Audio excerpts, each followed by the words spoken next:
Alors nous nous retrouvons pour la 7e partie de cette série de vidéos consacrée à Pluton, donc toujours dans un registre divertissant.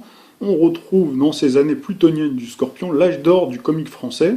Donc les humoristes ont cette année-là le vent en poupe, outre les Coluche et Thierry Leluron qui faisaient déjà un carton dans les années du cycle précédent, avec Pluton en balance. Cette fois on aura le théâtre de Bouvard qui fera éclore les plus grands talents comiques français comme Les Inconnus, Les Chevaliers Las Palais, Michel Bernier, Michel Robin, Mimi Mati, Les Vampes, Smaïn, Laurent Gérard ou encore Bruno Gassio. Ce dernier deviendra d'ailleurs un peu plus tard l'un des co-auteurs des Guignols de l'info sur Canal+.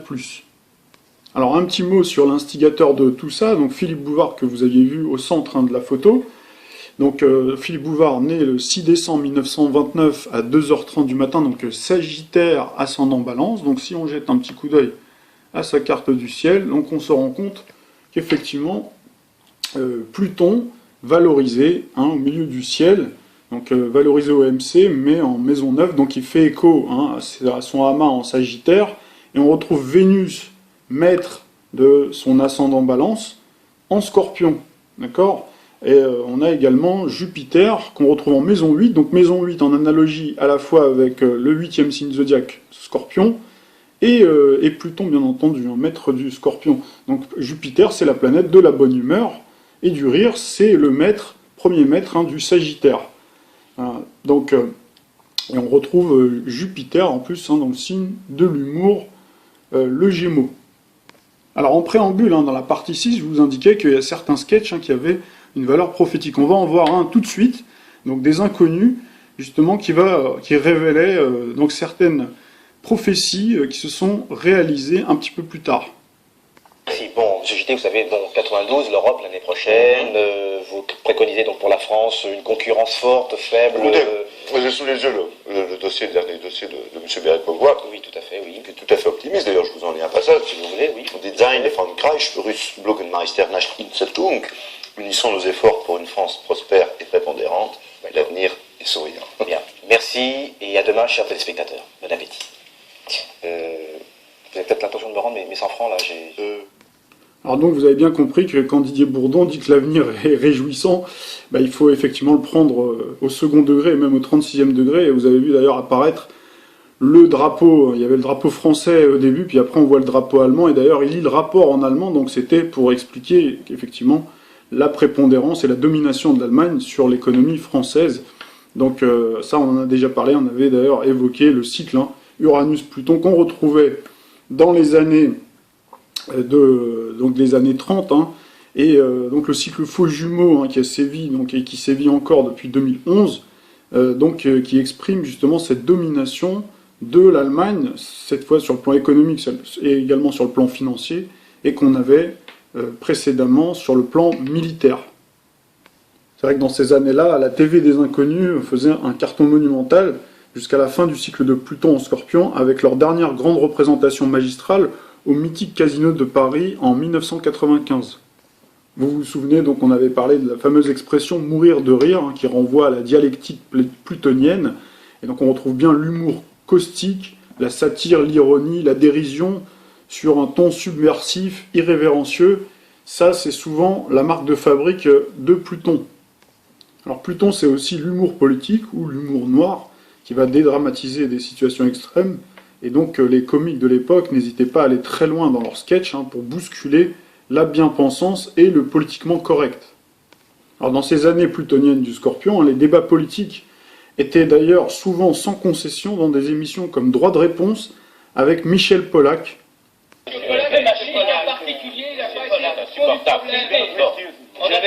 va demander à Léon Ferré. Je pense que le fond du problème dans le show business... Allez, on le sort, ce monsieur. Parce que... Alors, nous allons écouter... Donc, je regrette que les invités m'aient amené des énergumènes avec eux. Vraiment assez désagréable. Donc dans cette séquence, vous l'avez vu, on voit carrément un invité qui balance un cendrier, qui aurait pu heurter et blesser un invité ou l'animateur lui-même. Dans cette séquence, on voit Serge Gainsbourg qui brûle le billet de 500 francs pour protester contre la surtaxe, qui, dit-il, ne va pas pour les pauvres, mais pour le nucléaire en l'occurrence. Il parle bien entendu des armes. C'était le 11 mars 1984. dire, je suis taxé à 74%. Ouais. Je vais vous dire ce qui me reste. C'est bien que ça c'est illégal ce que je vais faire. C'est illégal, oui. C'est illégal. Je vais le faire ici, mon fantôme, un sirène, sur moi, voilà. Je vais vous dire ce qui me reste.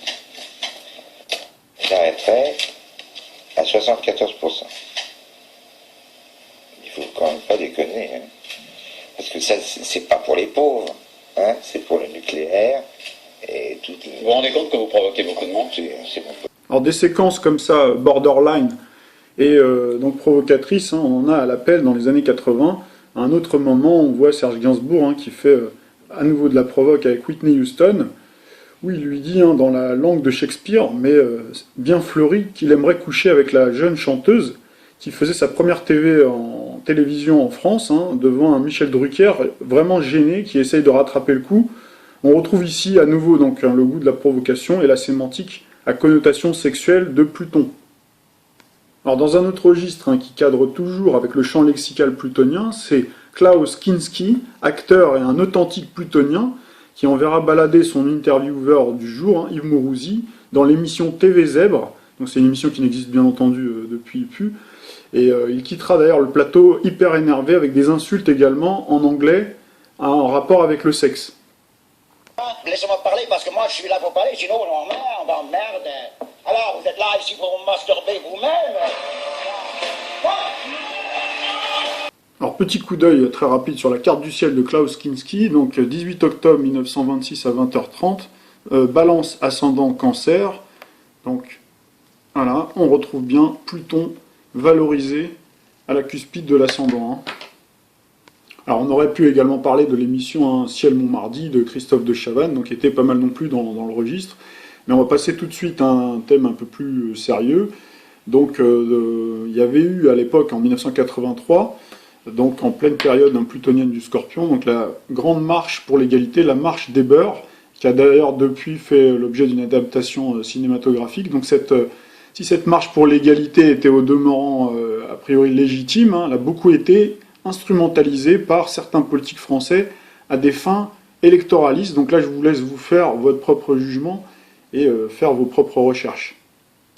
Alors cette période plutonienne du Scorpion voit aussi le monde de la finance prendre de plus en plus le pas sur l'économie réelle. Hein. C'est aussi l'accroissement du chômage, autrement dit hein, la mort de l'emploi. Donc là on retrouve bien Pluton, d'ailleurs, qui, si vous reprenez le thème de la 5e République, hein, séjournait dans la 6e maison, donc la 6e maison en rapport avec le travail.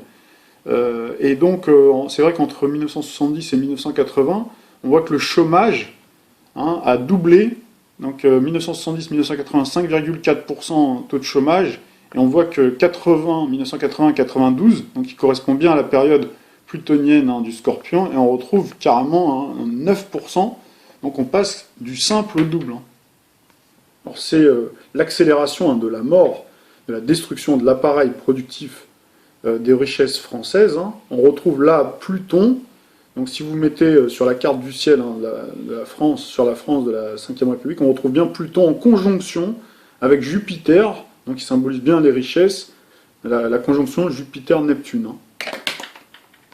Alors le phénomène hein, de délocalisation apparaissait déjà au grand jour hein, dans les années 70, donc sur la période plutonienne de la Balance, donc concernait surtout le textile, l'industrie, donc il y avait des restructurations, licenciements.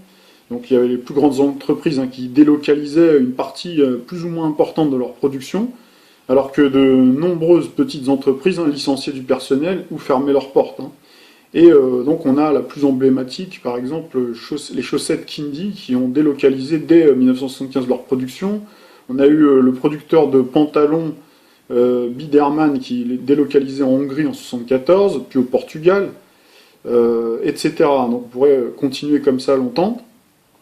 Et puis dans la décennie justement qui concerne celle dont on parle, 1980-1990, on voit vraiment une explosion importante hein, des délocalisations, avec là à nouveau encore le secteur du textile, la maroquinerie et les chaussures qui sont touchés, tous les biens d'équipement électroménagers, la vaisselle, les couverts, tous les éléments décoratifs de maison, les articles de sport, les jouets, tout ça c'est délocalisé. On a également Thomson en 87 hein, qui délocalisera, qui fabriquera ces tubes cathodiques donc, en Italie. etc. Donc on pourrait vous pouvez aussi faire une recherche par vous-même et vous verrez que c'est vraiment une période noire pour l'industrie française. Donc on retrouve bien le côté sombre de Pluton. Alors pour accompagner cette tendance, de grandes politiques libérales sont mises en œuvre aux États-Unis et en Grande-Bretagne sous l'impulsion des chefs d'État emblématiques comme Margaret Thatcher ou Ronald Reagan. Alors revenons à notre carte du ciel de ce 6 novembre 1983. Donc on voit effectivement le libéralisme qui infuse dans tous les autres pays. Et on peut attribuer en fait ce phénomène autant à Uranus, la planète du libéralisme, qui était dans le signe du Sagittaire, le signe de la mondialisation, ainsi bien sûr qu'à Pluton, donc toujours dans le signe du Scorpion. Et d'ailleurs, la politique intérieure de la France s'en ressentira, puisque 2 ans seulement après l'accession au pouvoir d'un socialiste à l'Élysée, c'est la douche écossaise et le tournant de la rigueur avec Saturne, Pluton. Donc on a la conjonction, en tout cas dans le même signe. Donc Saturne, la planète de l'austérité, et puis Pluton. Donc là, je vous ai expliqué tout ce qui s'était passé par rapport aussi au niveau économique, la destruction des emplois. Et donc on retrouve bien ce cycle faux jumeau qui sévit en ce moment dans notre ciel depuis le 20 décembre 2018. Donc on a en ce moment bien Saturne et Pluton qui cohabitent ensemble, et en plus pour un bon moment. Et là encore, on avait anticipé sur cet événement-là, sur cette récession, malgré les coups de com' sur la pseudo-croissance, expliquer que c'était une embellie en trompe-l'œil. Donc là, je vous invite à relire les prévisions et prédictions mondiales publiées en 2017, où j'avais expliqué qu'effectivement ce trompe-l'œil venait de Jupiter, Jupiter qu'on avait reçu pendant une année en Balance, mais on avait toujours en toile de fond le cycle Uranus-Pluton, en dissonance, donc le cycle de la grande crise, et qu'il n'y aurait aucune reprise. Donc tout ce qu'on raconte, tous les économistes, etc., qui vous ont parlé d'embellie, il faut vraiment regarder dans le détail, et d'autant plus que j'ai publié un article il n'y a pas longtemps donc il mettait en évidence la prise en compte dans le calcul du PIB désormais de la drogue, par exemple, en France. Donc d'ailleurs, j'avais titré avec un peu d'humour, donc c'était assez stupéfiant. Donc un calcul stupéfiant, donc en relation bien sûr avec les stupéfiants, la drogue. Donc ça, vous pouvez le retrouver sur le blog dans la rubrique économie. Donc voilà, tout ça pour vous dire que on retrouve à nouveau des similitudes avec cette période des années 83. À l'époque, c'était dit clairement que c'était le tournant de la rigueur. D'ailleurs, vous pouvez le retrouver. Par contre, en ce moment, on est dans le déni. C'est-à-dire qu'on ne dit pas qu'on est dans une période d'austérité qui ne dit pas son nom. Alors pour revenir à cette année plutonienne, cette séquence plutonienne du Scorpion, et à l'époque à l'économie française de ces années Mitterrand et son équipe gouvernementale, donc il faut savoir qu'ils avaient mené ensemble une politique de relance keynésienne qui avait en fait creusé le déficit extérieur et relancé en fait finalement surtout les Allemands. Donc là vous avez vu tout à l'heure sur la carte du ciel, on avait Uranus, un libéralisme, la planète de libéralisme, de l'ouverture, qui venait de faire ses premières incursions en 1983 dans le signe de l'ouverture et de l'international, le signe du Sagittaire. Alors derrière, si on devait déplacer le curseur du champ lexical d'Uranus, donc c'est aussi la planète de la modernité, et l'astre en fait symbolise le côté, la fibre futuriste et le spatial. Or justement, on retrouve Uranus à ce moment-là, à cette époque-là, dans le signe ascendant du thème des USA. Vous vous souvenez que les USA, c'est Cancer ascendant Sagittaire. Et donc on retrouvait bien Uranus, la planète du libéralisme, et la fibre de la modernité, du futurisme, de l'ouverture des marchés. Mais on avait également, si on faisait un petit glissement, on retrouvait en fait, en termes de stratégie géopolitique et militaire, Ronald Reagan présentait en fait cette stratégie qui a été baptisée Star Wars. Donc en fait finalement comme le premier volet du titre du film La Guerre des Étoiles, sorti des studios d'Hollywood et réalisé par George Lucas quelques années auparavant. Non, on retrouve bien en fait dans ce slogan, pourtant sur un sujet sérieux, qu'est le militaire, la marque de fabrique ludique des USA, donc qui est le signe de l'enfance, le Cancer, et aussi le jeu et l'adolescence du Gémeaux, puisqu'on retrouve bien le militaire et le spatial par la conjonction, ou quasi-conjonction en tout cas, de Uranus et Mars. Si vous vous souvenez, dans le thème fondateur des USA, Donc je vais me remettre dessus, comme ça ce sera beaucoup plus parlant, surtout pour les personnes qui sont pas, qui sont pas très familiers avec le registre astrologique. Alors là, on est sur le thème des États-Unis, donc vous vous souvenez, donc Mars, qui est à la fois la planète de l'action, la planète de la guerre, d'accord, mais dans le signe du Gémeaux, le signe qui peut avoir un trait avec le côté ludique, puisque le Gémeaux c'est le signe de l'humour. Et puis on a Uranus, donc la planète donc, qui concerne le côté spatial, donc tout ce qui est futuriste, justement. Alors c'est vrai que dans la partie précédente, je vous avais parlé justement de ce côté pile-face des États-Unis à chaque fois, qui soutenait à un moment donné, on le voit, le régime de Saddam Hussein à l'époque où il devait faire la guerre contre l'Iran. Donc là, on le voit dans un document. Donc ça, c'est un article du Point qui est paru en 2013.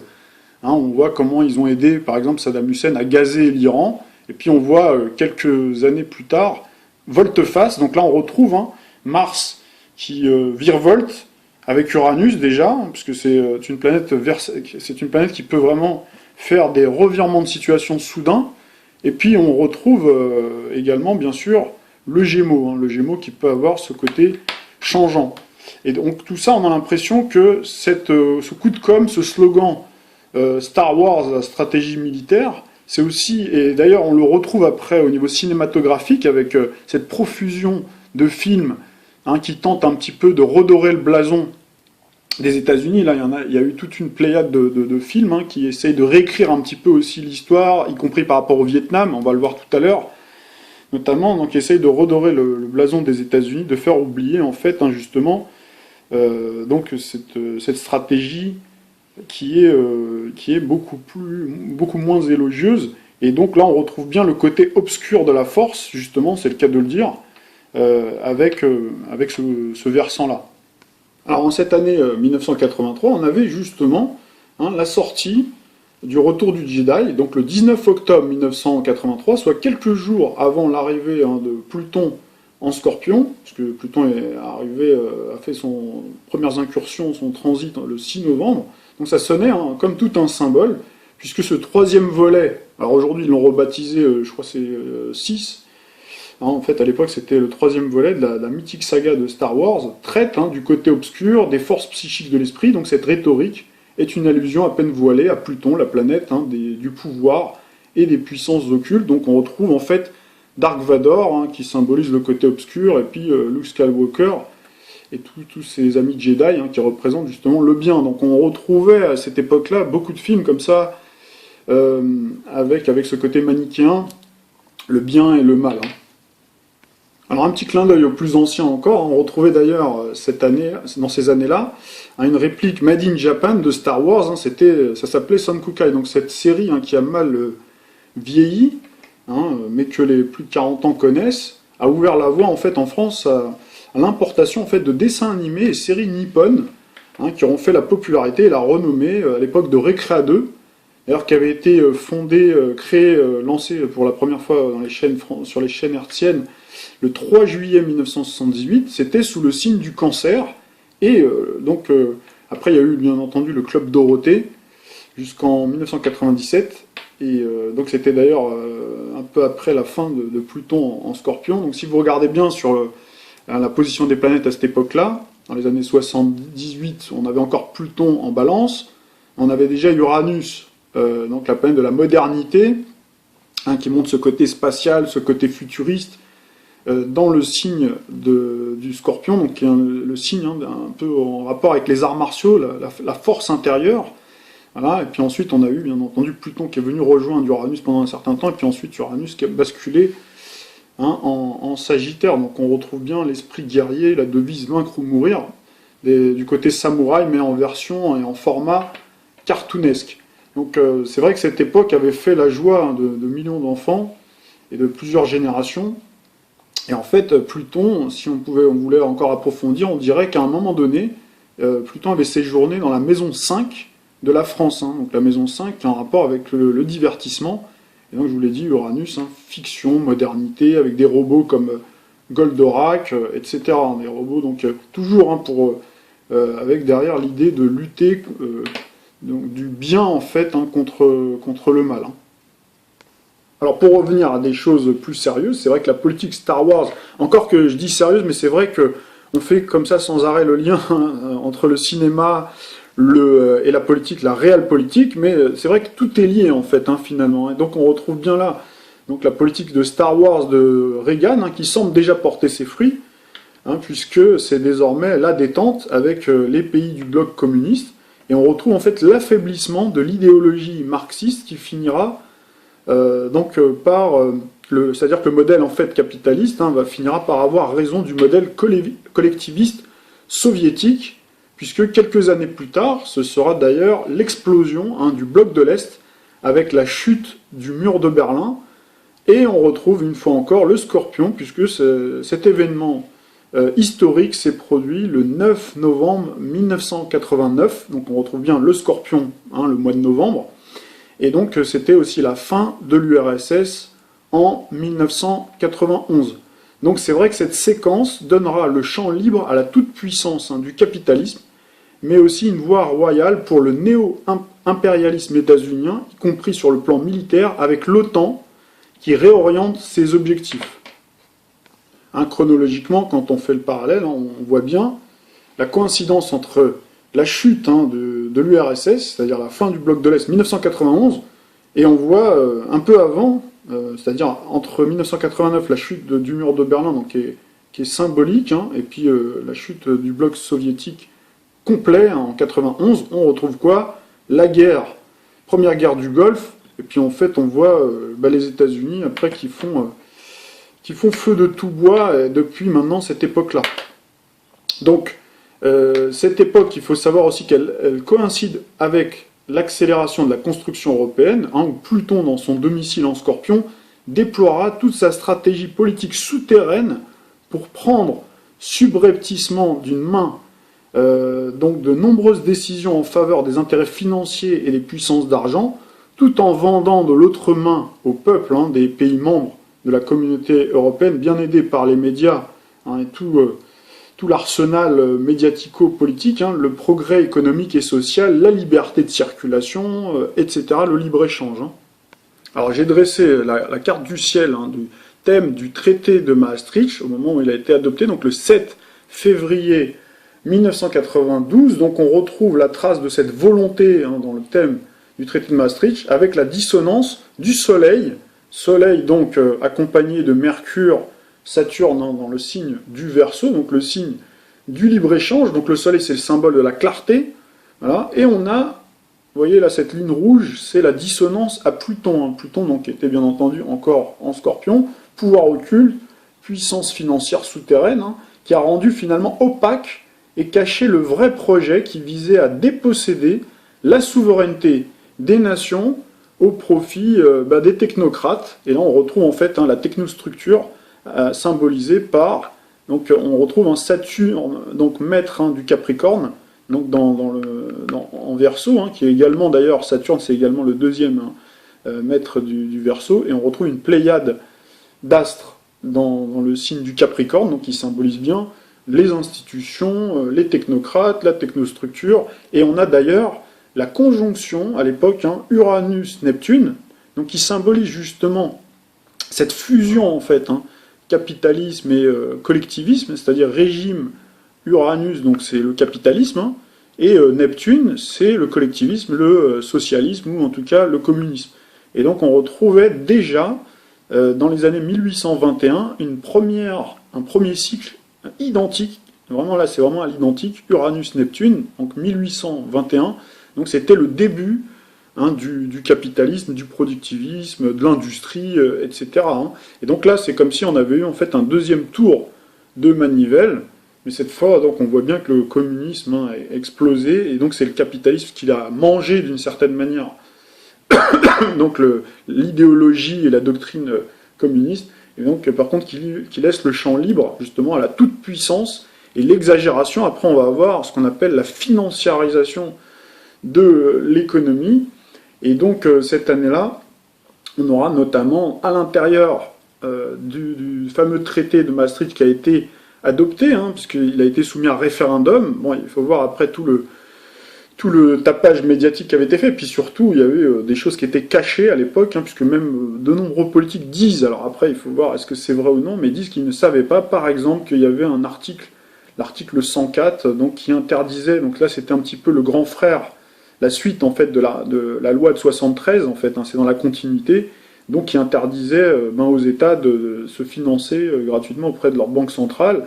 Donc cette mesure-là, on le verra et on le voit aujourd'hui, creuse et creusera, alourdira avec le recul les dettes des États. Donc voilà, vous comprenez mieux aujourd'hui, quand on parle de Pluton en Capricorne, hein, on parle de plutocratie qui, au fil du temps, avec l'accumulation des intérêts de la dette, s'est bâti doucement mais patiemment. Ça, c'est vrai qu'on retrouve bien Pluton, la patience, puisque Pluton, vous avez vu, le cycle est très très long.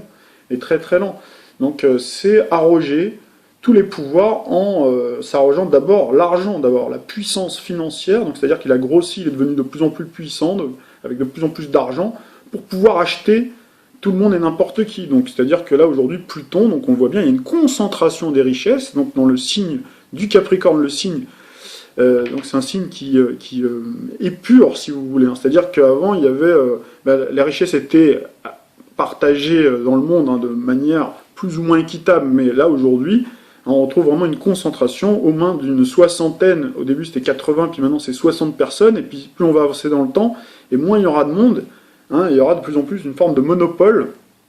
Donc là on retrouve le côté épuré du Capricorne, et on retrouve le côté étriqué, et l'élite en fait, l'élite qui s'accapare tous les pouvoirs pour pouvoir en fait faire ce qu'ils veulent, acheter les gouvernements, prendre des mesures autoritaires, etc. Alors il y avait quand même des politiques à l'époque, dans les années 92, donc, qui étaient quand même lucides, qui avaient déjà anticipé sur ce qui se passe aujourd'hui, et on avait notamment feu Philippe Seguin, parce que depuis il a disparu, il est mort, et donc qui avait prononcé le 5 mai 1992, donc le fameux un discours en fait à l'Assemblée nationale où il parlait en fait d'irrecevabilité, de ce projet de loi en fait qui violait de façon flagrante, là je reprends ses propres termes, après vous pourrez retrouver le discours en entier, le principe en vertu duquel la souveraineté nationale est inaliénable et imprescriptible, ainsi que le principe de la séparation des pouvoirs en dehors duquel une société doit être considérée comme dépourvue de constitution, etc. etc. Donc voilà, donc là je vous laisse retrouver la vidéo qu'on retrouve dupliquée à plusieurs reprises sur YouTube. Alors cette époque, plutonienne du Scorpion, c'est celle des grands scandales financiers, les plus gros scandales financiers. On en a eu, nous, ces dernières années, avec Pluton en Capricorne, mais à l'époque, c'était pas mal non plus. On a eu Péchinet en 1988, où on avait des proches de Mitterrand qui étaient impliqués. On avait Crédit Lyonnais en 1993, 130 milliards de pertes. Là, après, il faudra faire vos recherches, pas rester trop longtemps sur ces dossiers-là. On avait également Elf en 1994, avec des surfacturations, des emplois fictifs. Donc ça, c'est le plus gros scandale politico-financier français de ces dernières années. L'affaire Elf, donc là on retrouve Elf, le pétrole, la compagnie pétrolière, donc, qui éclate en 1994.